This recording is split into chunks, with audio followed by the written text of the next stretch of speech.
की सुरक्षा से जुड़ी हुई, नौसेना की ताकत से जुड़ी बड़ी खबर आपको बता रहे हैं। कलवरी क्लास की 5वीं पनडुब्बी पूरी तरह से तैयार है। दरअसल 23 जनवरी को इसे नौसेना के बेड़े में शामिल कर दिया जाएगा और यह पनडुब्बी पूरी तरह से आधुनिक सुविधाओं से लैस है। और साथ ही दुश्मनों के लिए सबसे बड़ी चुनौती ये पनडुब्बी है।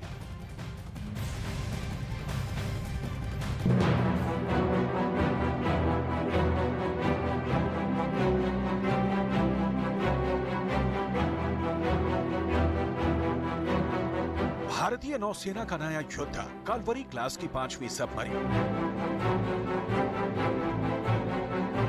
23 जनवरी को नौसेना के बेड़े में शामिल होगा सबसे बड़ा जाबाज।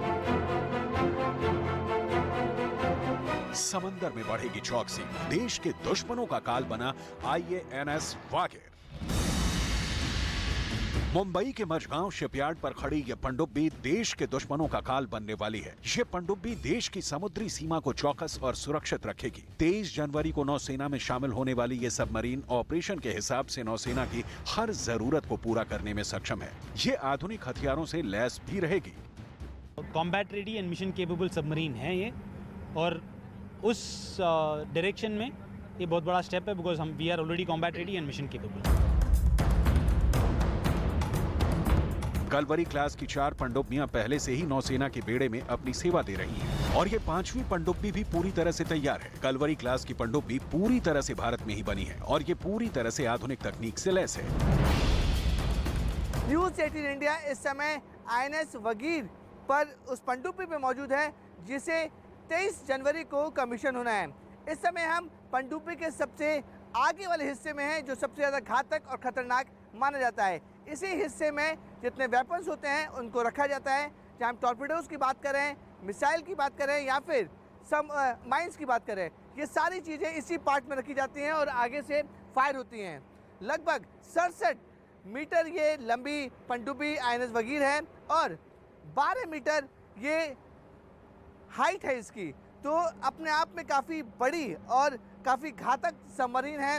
और मैंने आपको बताया कि कलवरी क्लास की 6 सबमरीन में से 4 सबमरीन यानी कि INS कलवरी, INS करंज, INS वेला, ये पहले से ही भारतीय नौसेना में पूरी तरह से कमीशन हो चुकी हैं। अब INS वागीर 23 तारीख को इस सबमरीन को भारतीय नौसेना में शामिल किया जाएगा।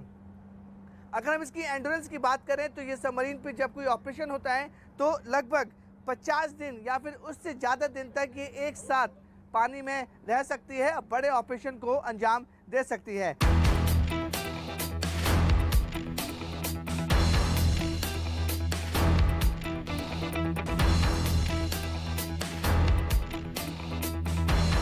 भारतीय नौसेना इस पनडुब्बी से पूरी तरह से संतुष्ट है। इसमें जिन तकनीक का इस्तेमाल किया गया है वो ऑपरेशन के हिसाब से नौसेना की जरूरतों को पूरा भी करती है। स्टेल्थ फीचर्स की बात करेंगे, submarines are generally known for the stealth.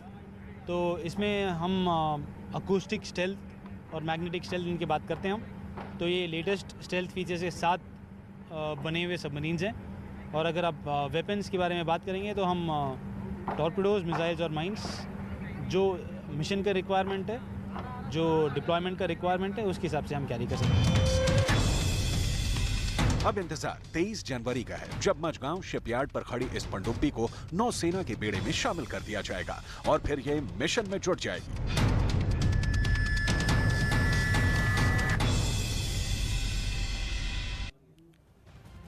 महज 24 महीने के भीतर 2 बड़े घातक पनडुब्बी भारतीय नौसेना में शामिल हो चुकी है और अब तीसरी पनडुब्बी 23 जनवरी को भारतीय नौसेना में शामिल होने जा रही है। जी हाँ, कलवरी क्लास की 5वीं सबमरीन आधुनिक सोनार और रेडार सिस्टम से पूरी तरह से लैस है। साथ ही साथ INS वागीर आधुनिक हथियारों, माइंस और मिसाइल सिस्टम से भी पूरी तरह लैस है। इतना ही नहीं, ये पनडुब्बी एक साथ 50 दिनों तक समंदर के अंदर ऑपरेशन करने में पूरी तरह से सक्षम है। और सबसे खास बात है इसकी स्पीड बहुत अच्छी है। पानी के ऊपर 20 किलोमीटर प्रति घंटे की रफ्तार से ये दौड़ सकती है।